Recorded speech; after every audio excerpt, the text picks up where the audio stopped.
Video amatir merekam kepanikan warga pasca insiden ledakan dari dalam toko reparasi kompor di Jalan Raya Cimindi, Kota Bandung, Jawa Barat, Kamis pagi. Besarnya ledakan memporak-porandakan seisi bangunan. Ledakan juga mengakibatkan 2 penghuni bangunan mengalami luka bakar. Kedua korban dilarikan ke rumah sakit terdekat guna mendapatkan perawatan medis. Dugaan sementara ledakan berasal dari tabung gas LPG yang bocor. Pun nyalain lampu meledak. Oh. Gitu. Yang meledak apa tuh, Pak? Sepertinya sih gas ini kan masih bau gas nih. Bau gas. Masih terasa bau gasnya nih. Ada korban nggak, Pak? Belum. Cuman berdua, cuman yang laki-lakinya luka bakar hampir 80% lah. Luka lupas. Ada ledakan yang diduga dari gas LPG yang sudah bocor. Begitu dinyalakan lampu listrik terjadi ledakan. Yang kita ketahui itu, dan kami sudah ke TKP ini bersama dengan aparat yang lainnya terkait untuk ini mengecek. Penyebab pasti terjadinya ledakan masih dalam penyelidikan pihak kepolisian. Selain mengakibatkan 2 korban luka bakar, 3 rumah warga juga mengalami kerusakan akibat ledakan tersebut. Dari Bandung, Jawa Barat, Jupita Meilana, iNews melaporkan.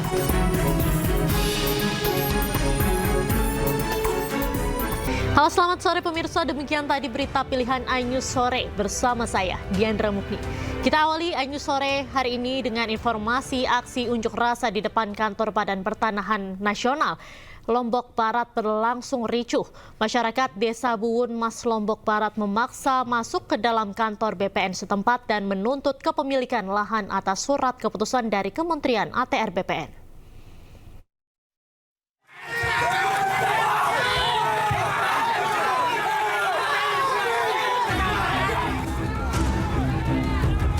Masa dari Desa Buwun Mas Sekotong Lombok Barat, Nusa Tenggara Barat memaksa masuk ke halaman kantor Badan Pertanahan Nasional atau BPN Lombok Barat Kamis siang.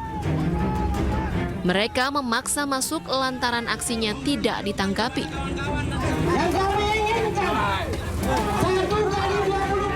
Aksi massa pun tak terkendali hingga ada yang berusaha loncat pagar. Beruntung aksi demonstrasi ini bisa dikendalikan petugas kepolisian yang berjaga. Dalam aksinya, massa menuntut BPN setempat menjalankan surat keputusan dari Kementerian ATR BPN yang menerbitkan lahan seluas 57 hektar yang masuk dalam tanah objek reformat agraria. Namun belakangan karena ada perusahaan yang mengajukan keberatan sehingga prosesnya harus ditangguhkan. Mereka yang tetapkan lalu ada yang keberatan ditangkap 8 hektar. Itu kan sudah jelas, sudah clear ya. Dan itu oleh Kementerian ATR BPN pusat diperintahkan kepada BPN Lombok Barat untuk melaksanakan, untuk memberikan tora tersebut kepada masyarakat 57 bidang di situ kepada masyarakat Tenggara. Jadi itu Pihak BPN membantah tidak menjalankan surat dari Kementerian BPN. Berdasarkan surat Kementerian ATR BPN tanggal 15 Juni 2023 yang memerintahkan Kepala Kantor Pertanahan Kabupaten Lombok Barat untuk melakukan penataan kembali penggunaan, pemanfaatan dan pemilikan tanah bekas hak guna bangunan nomor 2 Sekotong Tengah atas nama PT Lingga Permata Utama belum juga dilaksanakan. Kami menerima surat, bukan SK ya. Oh, gitu. Surat yang memberitahukan pada kami untuk sudah dapat dilaksanakan BPS. Artinya bahwa proses selanjutnya adalah proses administrasi tahapan-tahapan rebus, dan itu sudah kita laksanakan. Nah, dari 6 atau 7 tahapan itu baru kita sampai tahap pertama, tetapi ada keberatan. Nah, kita minta berdasarkan kesepakatan dengan gugus tugas itu Pak Bupati dan lain-lain, itu dimediasi supaya clear and clean dulu tanahnya, baru kita bagikan. Massa pun mengancam akan terus melakukan aksi yang serupa hingga tuntutannya bisa dipenuhi. Dari Lombok Barat, Nusa Tenggara Barat, Muzakir, iNews melaporkan. Pemirsa, kericuhan terjadi di tengah aksi unjuk rasa massa Aliansi Peduli Demokrasi di depan kantor Bawaslu Pandeglang, Banten. Massa melempari kantor Bawaslu dengan telur busuk dan menyegel pintu kantor sebagai protes karena laporan dugaan kecurangan pilkada tidak ditanggapi. Pihak kepolisian adalah suara kita, pihak kepolisian adalah saudara kita. Kericuhan terjadi saat puluhan massa yang tergabung dalam Aliansi Peduli Demokrasi atau AMPD saling dorong dengan aparat kepolisian di tengah aksi unjuk rasa di depan kantor Bawaslu Pandeglang, Banten. Massa membawa keranda mayat sambil menyuarakan aspirasinya sebagai bentuk protes kepada pihak Bawaslu karena berbagai laporan dugaan kecurangan paslon yang telah dilayangkan tidak ditindak tegas. Massa juga melakukan aksi bakar ban dan melempari kantor Bawaslu dengan telur busuk. Peserta aksi kemudian menyegel kantor Bawaslu dengan melakban pintu masuk kantor.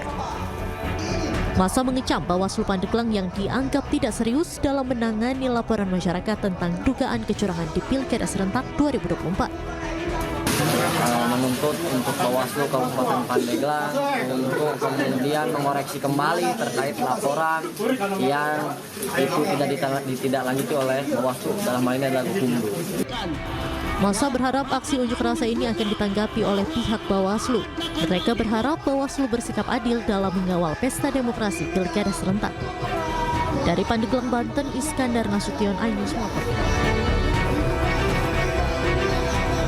Pemirsa, ratusan simpatisan calon wali kota dan wakil wali kota Metro Wahdi Sirajudin Omaru Zaman menggeruduk kantor KPUD Metro. Massa menuntut pembatalan pasangan Wahdi Sirajudin Omaru Zaman dalam kontestasi pilkada dapat segera dicabut lantaran dianggap keputusan sepihak.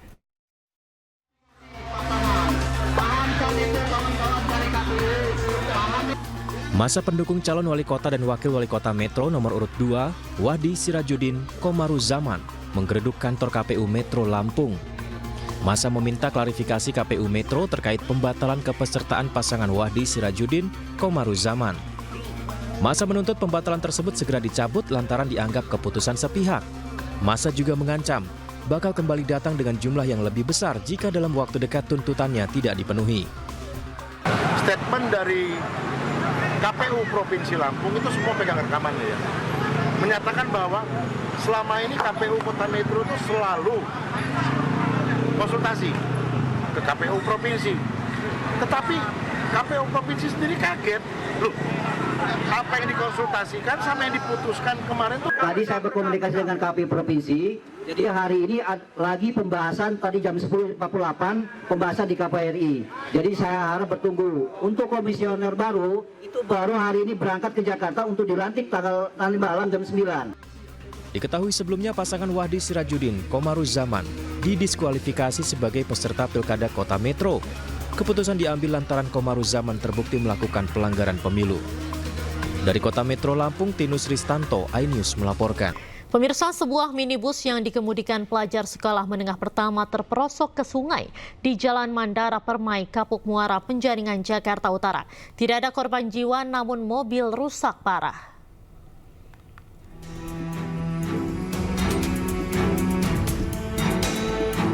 Kamera CCTV merekam insiden kecelakaan tunggal sebuah mobil minibus berwarna putih yang melaju kencang dari arah Kapuk Muara menuju Pantai Indah Kapuk, Penjaringan, Jakarta Utara.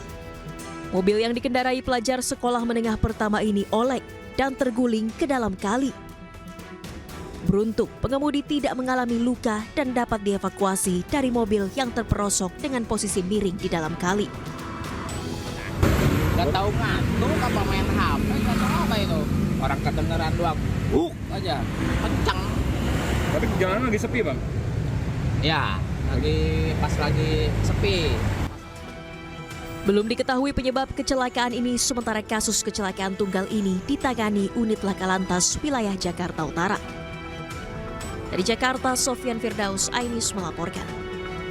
Beralih ke informasi lain, pemirsa, pemerintah terus melakukan upaya masif dalam pemberantasan judi online. Upaya tersebut dilakukan dengan mengkolaborasikan seluruh kementerian dan lembaga terkait melalui Des Pemberantasan Judi Online.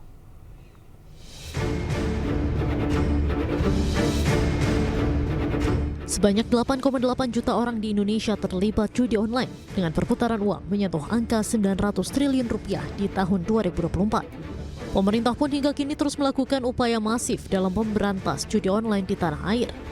Menteri Koordinator Politik dan Keamanan Budi Gunawan menyampaikan pemerintah melalui Des Pemberantasan Judi Online akan melakukan 3 langkah prioritas. Di antaranya pemblokiran situs judi online secara sistematis, penelusuran aliran dana jaringan judi online, dan meningkatkan koordinasi lintas negara. Des gabungan akan bekerjasama dengan platform-platform teknologi dan penyelenggara jasa internet untuk melakukan pemblokiran secara sistematis. Yang kedua, Des gabungan juga akan terus melakukan penegakan hukum dan penelusuran aliran keuangan judi online. Kita akan upayakan koordinasi hukum lintas negara dengan menyasar aktivitas pencucian uang untuk memudahkan penindakan. Yang ketiga, Des gabungan juga akan memasifkan kampanye dan edukasi publik tentang bahaya akibat daripada judi online. Bahwa slot atau judi online itu adalah penipuan. Menteri Komunikasi dan Digital Menkomdigi Mutia Afif menyampaikan Komdigi secara aktif terus memblokir ratusan ribu situs judi online. Dengan itu, pemerintah juga menutup akun rekening bank yang terafiliasi dengan judi online. Situs-situs yang ditutup sudah 104.819, itu kalau dihitung dari 4 November, kalau kita hitung dari tanggal 20 Oktober atau pemerintahan baru, itu angkanya sudah di 380.000 sekian. Kemudian untuk permohonan pemblokiran rekening bank untuk bulan November saja, yaitu wilayah kerja Des judi online ini, kami sudah mengirimkan 651 permohonan untuk kemudian rekening bank ini ditindaklanjuti atau diblokir. Jadi sebagaimana teman-teman ketahui bahwa situs satu hal lain adalah rekening. Jadi kalau situs seperti tangannya, rekening ini seperti nadinya. Sementara itu dalam kurun waktu 2 minggu, kepolisian hingga kini berhasil mengungkap sebanyak 619 kasus judi online dengan jumlah tersangka mencapai 734 orang. Kepolisian juga telah menyita uang tunai sebesar 177,6 miliar rupiah. Kolaborasi antara seluruh kementerian dan lembaga juga terus akan digalakan untuk memberantas judi online. Dari Jakarta, Tim Liputan iNews melaporkan.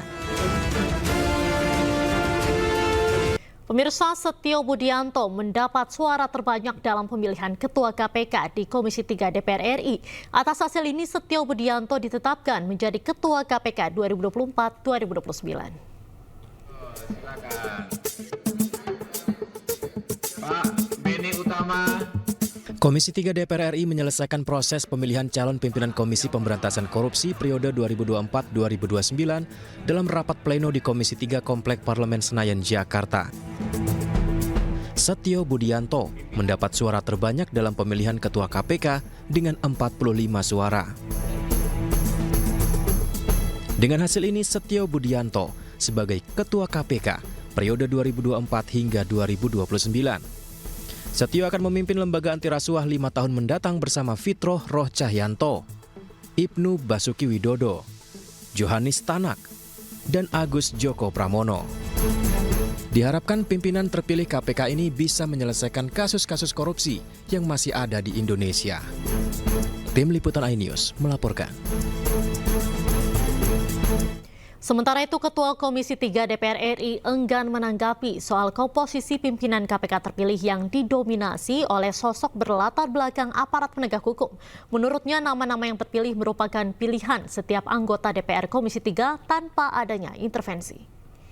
Ya, saya pikir itu kembali ke masing-masing anggota. Ya, kami nggak bisa mengarahkan anggota memilih siapa menjadi anggota KPK. Kami juga tidak bisa juga mengarahkan anggota Komisi 3 memilih siapa menjadi ketua KPK. Ya, nanti mungkin ditanyakan masing-masing pilihannya apa dan alasannya apa. Nah, itu juga bingung juga. Anda kan gini, teman-teman kan lihat prosesnya ya. Sejak awal sangat terbuka, benar nggak? Sangat transparan. Jadi kalau lebih cepat Bahkan waktu ya untuk anggota melakukan interview kan ditambah dari 60 menit menjadi 90 menit. Dan rata-rata nih sampai capek-capek nih kawan-kawan nih. Disuruh bicara lagi.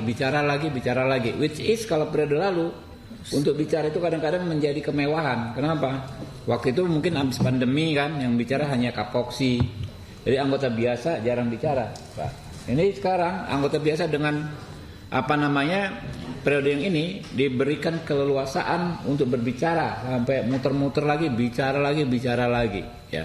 Tapi kalau waktunya akhirnya menjadi lebih singkat, saya nggak ngerti juga, ya. Selain memilih pimpinan KPK, Komisi 3 DPR RI juga menetapkan 5 anggota Dewan Pengawas Komisi Pemberantasan Korupsi. 5 anggota Dewan Pengawas KPK yang terpilih antara lain Beni Joshua Mamoto, Chiska Mirawati, Gus Rizal, Sumpeno, dan Wisnu Paroto. Beni Mamoto mendapatkan perolehan suara tertinggi, yakni 46 suara. Chiska Mirawati mendapat 46 suara, Wisnu Paroto mendapatkan 43 suara, serta Gus Rizal dan Sumpeno masing-masing mendapatkan 40 suara. Posisi Dewas KPK memiliki peran strategis dalam mengawasi pelaksanaan tugas komisioner KPK, termasuk memutuskan pelaksanaan penyadapan hingga evaluasi kerja lembaga tersebut. Selanjutnya, Komisi 3 DPR akan membawa nama 5 pimpinan KPK dan 5 pimpinan Dewan Pengawas KPK yang baru ini ke dalam rapat paripurna pekan depan. Terima kasih Anda masih menyaksikan News Sore pemirsa. Setio Budianto terpilih menjadi Ketua KPK periode 2024 hingga 2029. Setio mendapat suara terbanyak dalam pemilihan Ketua KPK di Komisi 3 DPR, yakni 45 suara.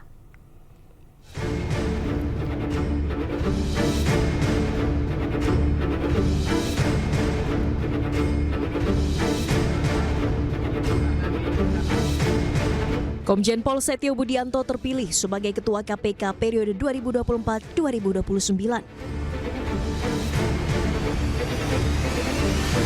Komjen Setio Budianto terpilih menjadi Ketua KPK melalui mekanisme voting atau pemungutan suara dalam rapat pleno yang digelar di Komisi 3 DPR Kamis siang. Setio Budianto mendapat suara terbanyak, yakni 45 suara, dan menyisihkan 9 calon ketua KPK lainnya. Komjen Pol Setio Budianto saat ini menjabat sebagai Inspektur Jenderal Kementerian Pertanian RI.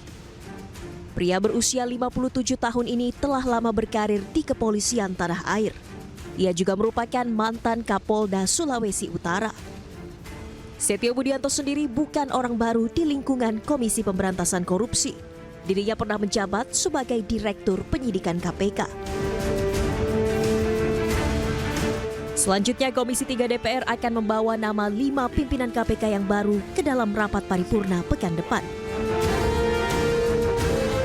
Tim Liputan iNews melaporkan. Dan berikut profil 4 pimpinan KPK lainnya. Johanis Tanak merupakan Wakil Ketua Komisi Pemberantasan Korupsi. Ia pernah menjabat sebagai Wakil Kepala Kejaksaan Tinggi Riau pada tahun 2014. Kemudian pada tahun 2016, Johanis juga pernah mengemban posisi sebagai Kepala Kejaksaan Tinggi Sulawesi Tengah, serta sempat menjabat sebagai Kepala Kejaksaan Tinggi Jambi.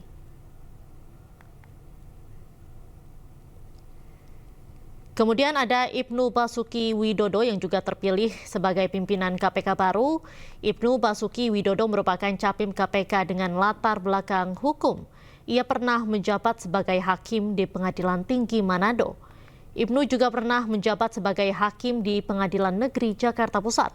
Kemudian pada tahun 2017, Ibnu pernah menjabat sebagai Humas Pengadilan Negeri Tindak Pidana Korupsi atau Tipikor. Kemudian Agus Joko Pramono.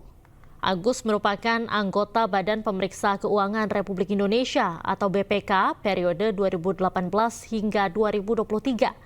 Agus mengemban pendidikannya dari Sekolah Tinggi Akuntansi Negara atau STAN, dilanjutkan dengan pendidikan Magister Akuntansi di Universitas Gadjah Mada, serta Doktoral Ilmu Pemerintahan di Universitas Pajajaran.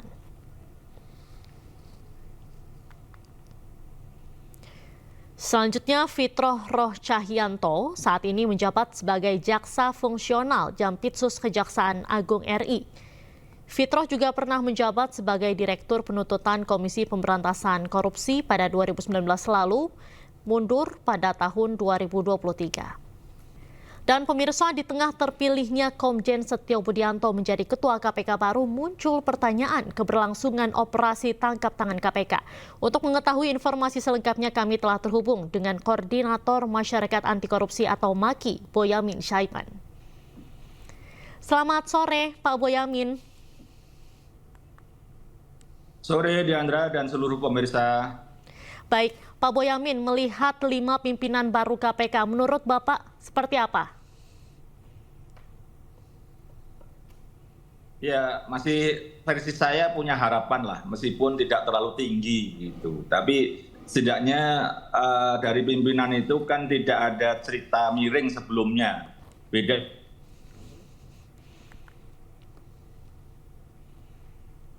Halo Pak. Kepemimpinan yang lalu itu kan banyak aktivis sipil anti korupsi juga teriak untuk tidak terpilihnya Pak Firly, tapi nekat DPR memilih, akhirnya jadi masalah. Nah, dari yang sekarang itu tidak terlalu ada yang terlalu sorotan buruk sebenarnya. Jadi kita masih punya harapan lah. Dan kedua juga memang ini toh sudah dipilih DPR, nanti akan dilantik 5 tahun ke depan, ya mari kita kawal aja, jangan sampai ada yang nakal atau kalau MAKI ya pasti mengawalnya dengan cara gugat pra-peradilan, perkara mangkrak dan tebang pilih misalnya. Begitu Diandra. Baik, menurut Bapak apakah 5 pimpinan KPK baru ini bisa mendorong reformasi KPK dalam pemberantasan korupsi, Pak? Ya minimalnya ini tidak akan menjadikan KPK makin jatuh gitu Diandra. Jadi ini kan sudah jatuh terus gitu sampai titik nadir. Nah ini kita berharap tahun pertama bisa nahan kejatuhannya. Tahun kedua mulai ada berprestasi naik-naik, dan nanti kita lihat tahun kedua itu apakah ada kenaikan persepsi anti korupsi kita dari 34 tahun ini misalnya. Itu kan kemudian kita berharap begitu gitu. Kalau tidak ya apakah kemudian perlu di PAW atau apa ya kita lihat nantilah gitu. Tapi setidaknya dengan 5 kepemimpinan ini kita berharap mereka bisa kompak, kolektif, kolegial, tidak saling pada posisi bantah-membantah, dan kemudian menjadikan suatu KPK ini ya the dream team lah. Sebenarnya harapan saya begitu, tapi apakah bisa atau tidak ya kita tunggulah ke depan. Tapi setidaknya kemarin ada wacana misalnya ada yang akan menghapus OTT. Itu kan hanya versi gitu loh kalau operasi, lalu tertangkap tangan kan semua setuju. Dan Setio Budianto selaku sekarang Ketua KPK kan mengatakan tetap setuju OTT. Ya, ini kan dinamika, justru itu malah bagus dalam rangka memajukan pemberantasan korupsi. Tapi yang paling penting Diandra, bukan soal penegakan hukum, jangan keliru itu. Yang penting itu justru pencegahan. Mestinya karena undang-undang baru itu adalah sinergi dengan pemerintah dan bagian dari rumpun eksekutif, maka KPK yang sekarang harus mampu memaksa atau bekerja sama minimal begitu dengan pemerintah untuk pencegahan korupsi.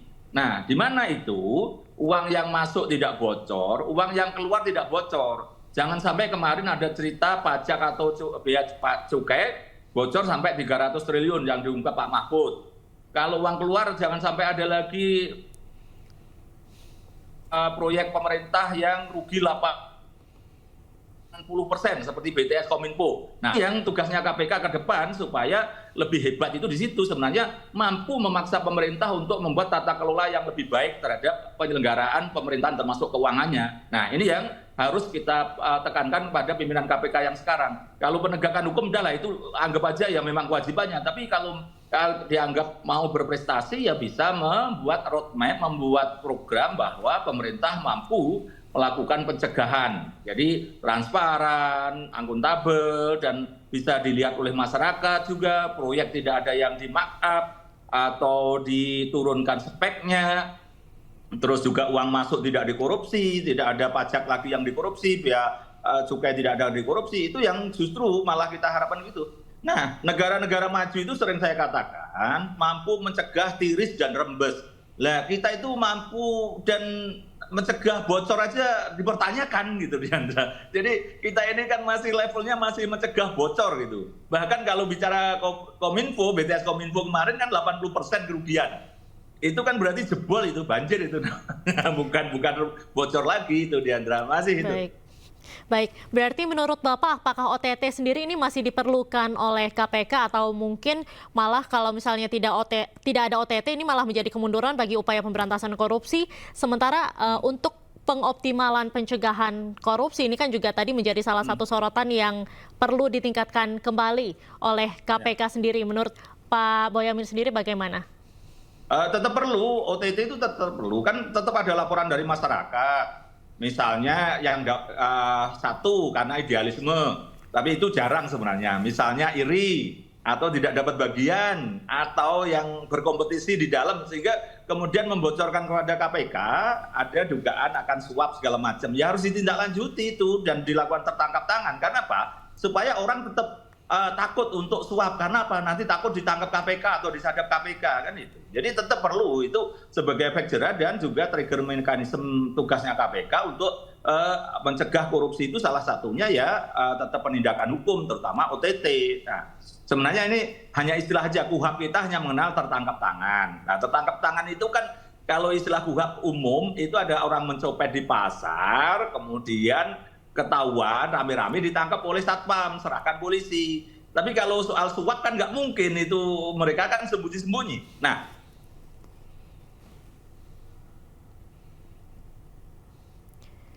KPK diberi kewenangan penyadapan tertangkangan gitu. Tapi istilah operasi itu kan ya istilah keren-kerenan aja gitu. Tapi KPK tetap harus melakukan tangkap tangan terhadap orang yang menyuap, terhadap orang yang korupsi, yang mengatur proyek, misalnya mengatur jabatan, menerima upeti itu, dan kemudian memainkan hukum atau memainkan tambang misalnya begitu, tetap harus ditangkap tangan itu. Karena kalau tidak terus kemudian kita berarti orang nyuap malah boleh gitu. Sementara kemarin banyak yang memberikan pendapat pasal 2 dan pasal 3 yang membangun kasus korupsi juga tidak boleh. Nah, berarti kan sudah tidak ada lagi yang bisa dilakukan KPK begitu. Padahal kan memang membangun kasus tetap perlu dan melakukan tertangkap tangan tetap perlu, dan itu sesuatu yang memang dari sisi apapun tertangkap tangan itu bermanfaat untuk juga mencegah korupsi karena orang biar takut gitu. Jadi berpikir 1000 kali lah, meskipun ya mereka tetap ternyata suap itu selalu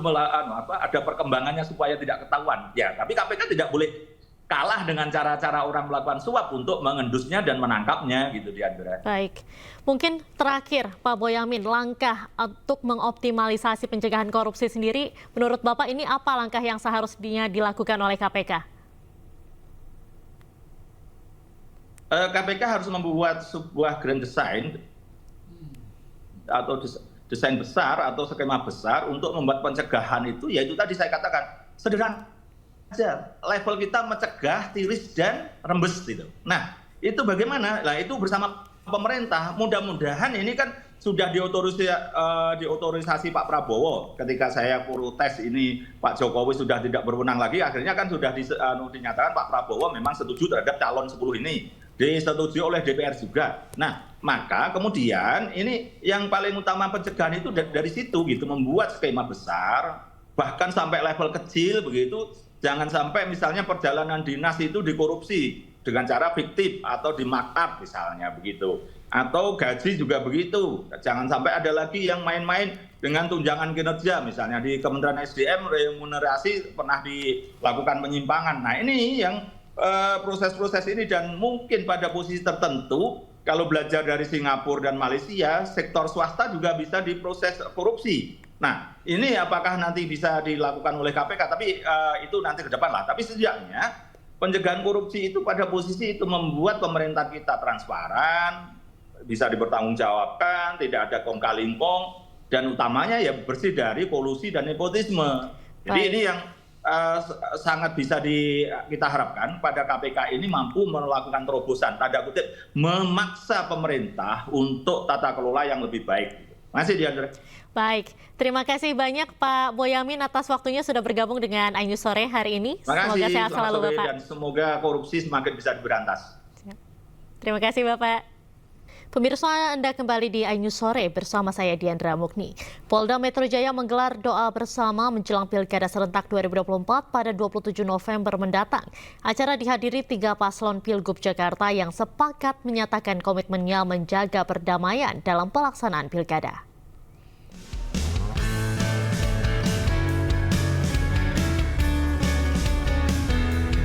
Polda Metro Jaya menggelar kegiatan bertajuk Gapai Kemuliaan Roadshow. Doa bersama Pilkada Damai 2024 menuju Indonesia Maju.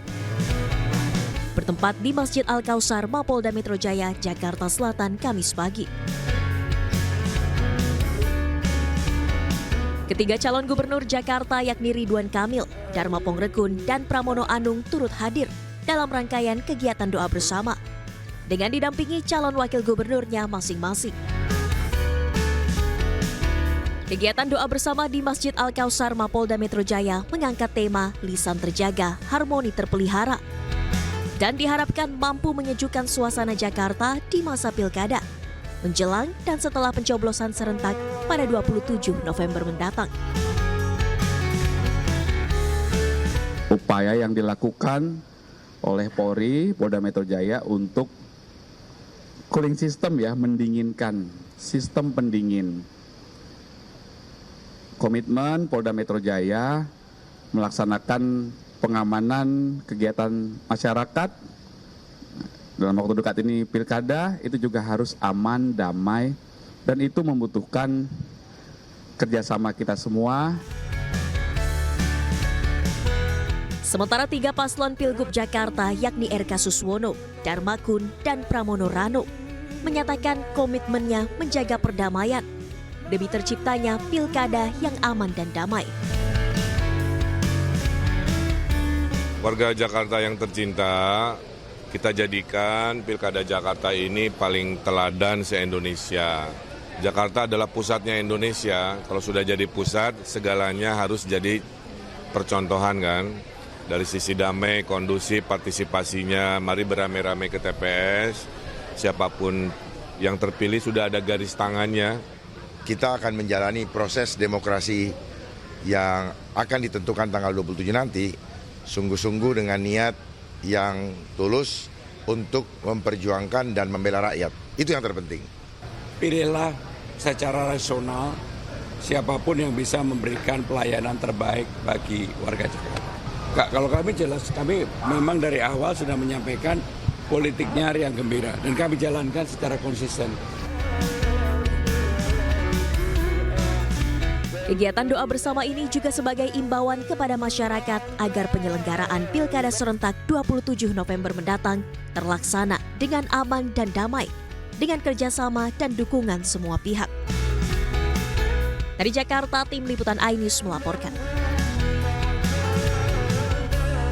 Presiden ke-7 Republik Indonesia Joko Widodo menyatakan dukungannya secara terbuka untuk calon gubernur dan wakil gubernur nomor urut 1 Ridwan Kamil Suswono di Pilkada Jakarta.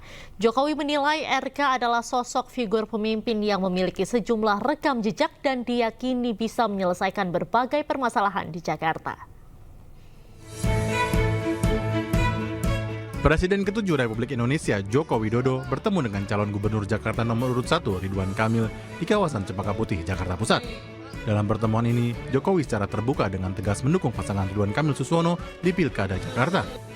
Di depan para pendukung dan relawan, influencer, para artis, serta tim pemenangan Ridho, Jokowi menekankan dukungannya kepada Ridwan Kamil karena merupakan sosok figur pemimpin paling tepat yang memiliki sejumlah rekam jejak dan kemampuan yang diyakini bisa menyelesaikan berbagai permasalahan di Jakarta. Memang saat-saat yang menentukan itu adalah saat terakhir.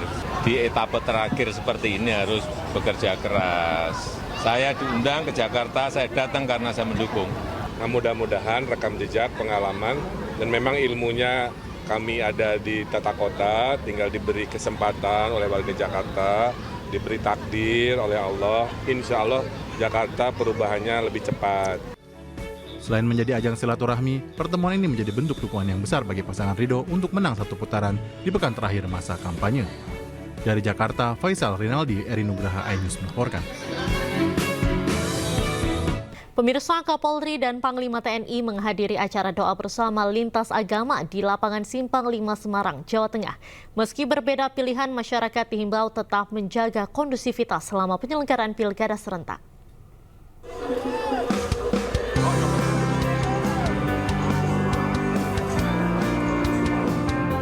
Kapolri Jenderal Listio Sigit Prabowo bersama Panglima TNI Jenderal Agus Subianto menghadiri acara doa bersama lintas agama bersama TNI Polri dan warga Jawa Tengah di lapangan Pancasila Simpang 5, Kota Semarang, Rabu malam. Agenda digelar sebagai cooling system jelang pelaksanaan pilkada serentak dan untuk mendoakan agar pelaksanaan pilkada Jawa Tengah berlangsung aman dan lancar. Acara diisi dengan ceramah kebangsaan oleh Muhammad Ikdam Khalid atau Gus Ikdam, selaku pengasuh Pondok Pesantren Mambaul Hikam II, Kabupaten Blitar. Kapolri Jenderal Listio Sigit Prabowo mengingatkan pentingnya menjaga persatuan dan kesatuan, meskipun masyarakat berbeda pilihan dalam pilkada. Walaupun tentunya masing-masing memiliki perbedaan dalam hal pilihan, dalam hal paslon, namun yang kita pesankan bahwa siapapun yang terpilih, tentu kita harus terus menjaga persatuan dan kesatuan. Kapolri juga berpesan kepada masyarakat untuk tidak mudah terprovokasi dengan isu yang bisa memecah belah persatuan dan kesatuan menjelang Pilkada serentak 27 November 2024. Dari Semarang, Jawa Tengah, Kristadi, iNews melaporkan.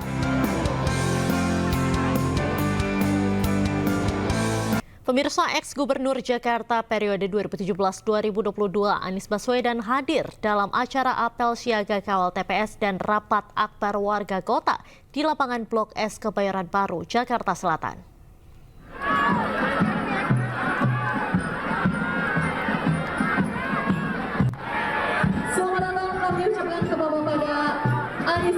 Selain Anies Baswedan, hadir pula calon gubernur dan wakil gubernur Jakarta nomor urut 3 Pramono Anung Rano Karno alias Banggul.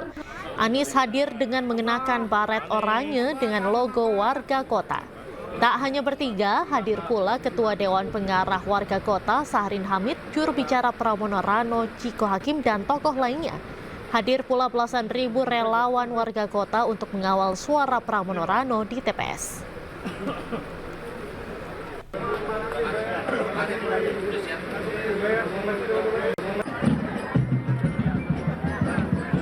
Beralih ke informasi lain, pemirsa, sebanyak 621 surat suara Pilkada Kabupaten Merangin rusak. Pihak KPUD Merangin masih menunggu penggantian surat suara dari pihak percetakan. Sementara KPUD Merangin akan mendistribusikan logistik Pilkada 3 hari sebelum pelaksanaan Pilkada. KPUD Kabupaten Merangin merampungkan 90% pensortiran surat suara baik untuk pemilihan gubernur dan pemilihan bupati Merangin. Dalam pensortiran surat suara, pihak KPUD menemukan kerusakan surat suara sebanyak 621 untuk Kabupaten Merangin dan 21 untuk Provinsi Jambi. Selain itu, pihak KPUD Merangin tengah melakukan persiapan pendistribusian logistik Pilkada 3 hari sebelum pelaksanaan Pilkada ke wilayah kecamatan yang sulit dijangkau. Surat suara gubernur itu 22 yang rusak, kemudian kalau untuk bupati itu sekitar 621. Nah, sejauh ini yang rusak ini sudah ada berganti seperti apa, Pak? Ya, kita ada 2 kategori ya, ada yang rusak, kemudian ada yang kurang kirim, kemudian terhadap 2 komponen ini sudah kita sampaikan ke. Pihak KPUD Merangin memastikan pendistribusian logistik Pilkada di Kabupaten Merangin berjalan dengan lancar. Dari Kabupaten Merangin, Provinsi Jambi, Sarfandi, iNews melaporkan. Kita beralih ke informasi selanjutnya, pemirsa. Polisi menangkap bos judi online terbesar di Kota Batam, Kepulauan Riau yang diduga memiliki koneksi langsung ke Kamboja. Pelaku meraup keuntungan puluhan juta rupiah dalam 1 bulan.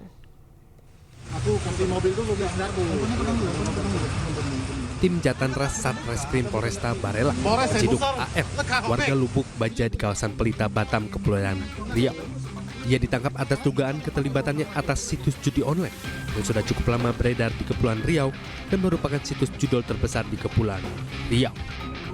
Penangkapan terhadap pelaku bermula dari adanya laporan masyarakat terkait permainan judi online di Kota Batam. Dari hasil penyelidikan, polisi mengantongi nama pelaku selaku bandar sekaligus penyebar situs judi online. Dalam aksinya, modus pelaku dengan mengirim link situs melalui grup aplikasi percakapan. Pelaku mendapat keuntungan puluhan hingga ratusan juta rupiah dari setiap kekalahan para pemain. Diketahui dalam satu hari, ribuan warga Batam bermain judi online. Modusnya dia dengan mengirimkan link Gojek Slot, game online terpercaya, ke WA, ke WhatsApp perorangan. Sehingga dari WhatsApp tersebut orang yang mau ikut langsung masuk ke Gojek Slot, game online terpercaya itu untuk main pasang taruhan. Selanjutnya pelaku dijerat pasal tentang informasi dan transaksi elektronik dengan ancaman hukuman maksimal 10 tahun penjara. Dari Batam, Kepulauan Riau, Yusti Yanosa, iNews melaporkan. Polisi menggerebek sebuah rumah kos di Kecamatan Rapocini, Makassar, Sulawesi Selatan. Penggerebekan dilakukan karena dicurigai tempat bermain judi online dengan beromset ratusan juta rupiah.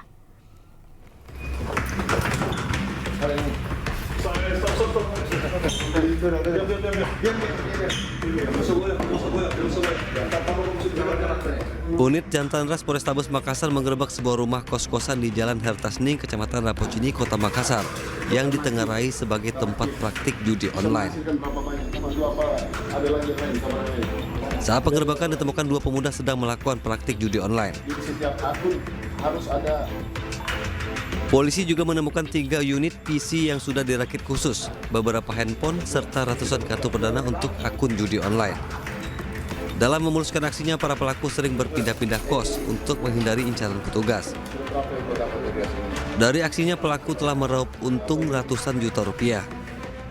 Dia menggunakan ada akun Hex Domino Island 2020. Dia telah membuat ada 11.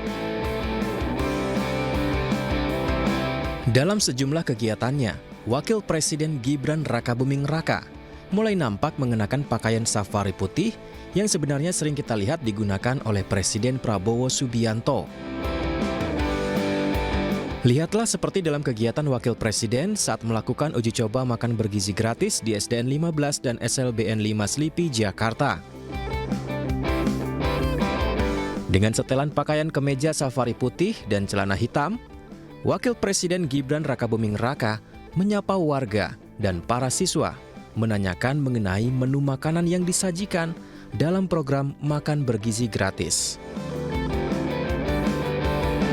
Memang sebelumnya Presiden Prabowo Subianto bersama jajaran menterinya kerap tampil kompak dengan setelan pakaian kemeja safari. Tim Liputan iNews melaporkan.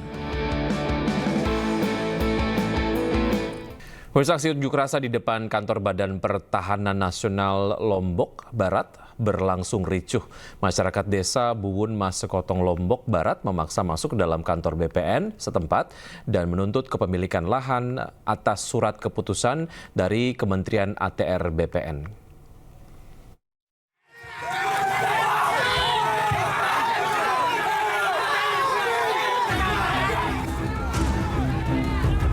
Massa dari Desa Buwun, Masekotong, Lombok Barat, Nusa Tenggara Barat memaksa masuk ke halaman kantor Badan Pertanahan Nasional atau BPN Lombok Barat Kamis siang. Mereka memaksa masuk lantaran aksinya tidak ditanggapi.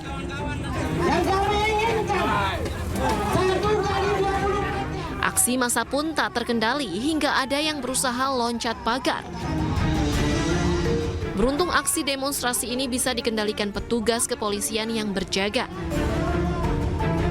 Dalam aksinya, massa menuntut BPN setempat menjalankan surat keputusan dari Kementerian ATR BPN yang menerbitkan lahan seluas 57 hektar yang masuk dalam tanah objek reformasi agraria.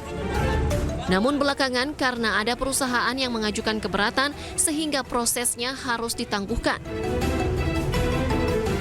Mereka yang tetapkan lalu ada yang keberatan ditangkap. 8 hektar.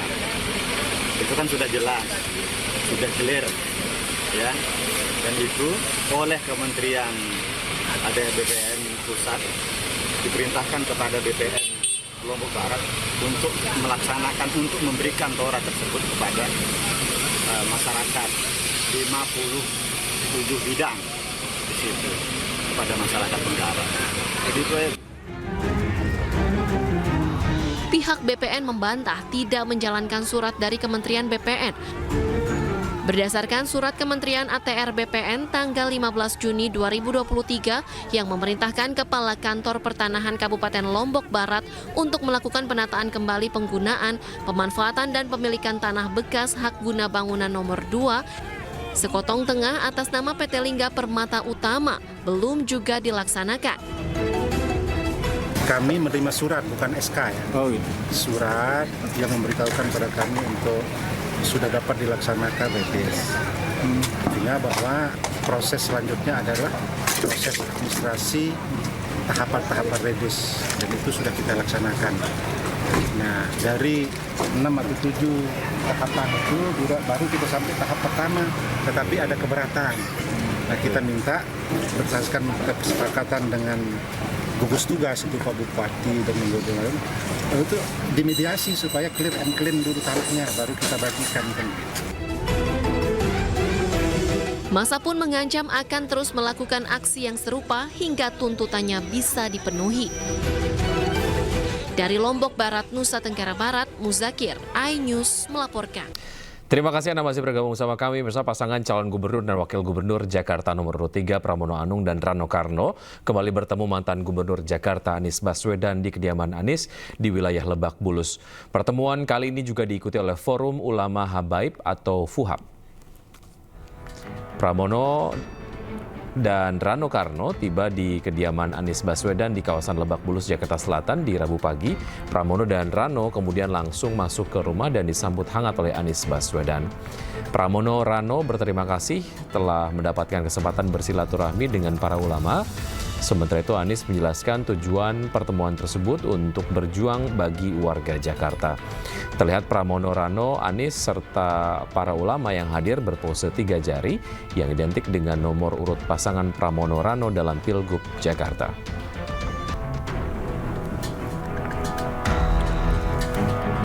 Calon Gubernur Jakarta nomor urut 1 Ridwan Kamil belusukan ke permukiman warga di Petogogan, Gandaria, Jakarta Selatan. Dalam belusukan hari ini, warga sekitar Petogogan mengeluh terkait banjir hingga berharap pada program Ridwan Kamil terkait dengan dokter keliling bagi lansia. Kedatangan calon gubernur nomor urut 1 Ridwan Kamil disambut antusias oleh ibu-ibu dengan menggunakan kaos bertuliskan Ridho. Pada belusukan ini, Ridwan Kamil menjenguk salah satu warga yang sedang sakit dan di depan RK warga juga mengeluhkan banjir, kebutuhan rumah tangga, sembako murah, dan dokter keliling bagi lanjut usia atau lansia.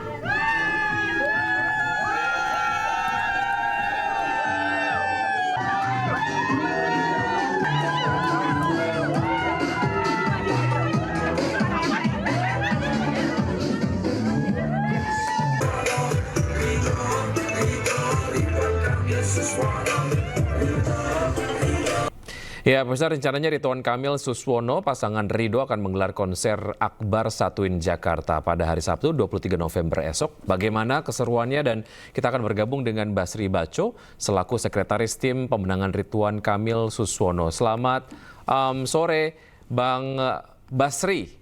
Terkait dengan konser yang diadakan nanti hari Sabtu, rencananya pasangan Ridho akan menggelar konser tersebut bertema Satuin Jakarta. Boleh mungkin diceritakan, Bang Basri, tema dan juga tujuan dari acara tersebut apa? Ya, Mas Wiki, terima kasih. Selamat sore semua penonton pemirsa iNews. Ya, alhamdulillah dengan Bismillah. Pasangan Ridho nanti akan melakukan menggelar konser Satuin Jakarta atau Pesta Rakyat Satuin Jakarta tanggal 23 November hari Sabtu di Lapangan Banteng. Insya Allah akan dihadiri kurang lebih 20.000 para simpatisan dan pendukung, dan ada hiburan-hiburan buat rakyat Jakarta yang ingin bergabung dan memeriahkan acara. Nanti ada beberapa artis-artis hiburan dan pesta kuliner makan gratis yang disiapkan sebanyak 25.000 porsi buat warga Jakarta. Dan alhamdulillah nanti dimeriahkan oleh Bang Haji Roma Irama, Raja Dangdut Indonesia, bersama dengan beberapa artis-artis, ada elemen, dan sorenya akan diisi oleh artis-artis ambiaran, itu yang sudah diatur oleh panitia. Begitu Mas Diki. Baik Bang Basri, ini tentu saja ada narasi di belakang konser Satuin Jakarta ini begitu ya. Mungkin Anda bisa sampaikan apa narasi tersebut dan goal dari konser yang akan digelar Sabtu nanti itu apa saja? Jadi konser ini atau pesta rakyat ini judulnya Satuin Jakarta karena kita tahu bahwa Jakarta ini milik semua. Jakarta ini adalah multi etnis. Jakarta ini tempat semua atau bermacam warna-warni yang ada. Nah, harapannya dengan pesta rakyat Satuin Jakarta ini, kita semua rakyat Jakarta benar-benar bersatu menghadapi pilkada serentak tanggal 27 November nanti dengan penuh kedamaian, dengan penuh kasih sayang, dan dengan penuh kebersamaan, sehingga kita bisa melewati proses demokrasi ini dengan baik dan damai. Intinya poinnya itu saja, Mas Yuki. Baik, Bang Basri, kami mendengar Presiden ke-7 Joko Widodo dan juga Presiden ke-6 SBY juga kemudian akan hadir di konser yang satu ini. Apakah benar demikian? Direncanakan sudah begitu. Bapak Presiden Jokowi sudah insya Allah confirm hadir. Yang masih agak tentatif adalah Bapak SBY yang masih kita minta kepastiannya, karena saat ini memang masih ada kunjungan ke luar daerah. Gitu, baik. Mas. Baik, artinya memang diagendakan untuk hadir, tapi kemudian masih dalam konfirmasi SBY apakah kemudian akan hadir atau tidak begitu ya. Baik, Bang Basri ditahan dulu, nanti kita akan lanjutkan usai jeda berikut ini, dan pemirsa tetap bersama kami akan segera kembali. Ya, pemirsa, di Ini Sore kami masih berbincang mengenai Ridwan Kamil Suswono, pasangan Ridho yang akan menggelar konser akbar Satuin Jakarta pada hari Sabtu 23 November esok.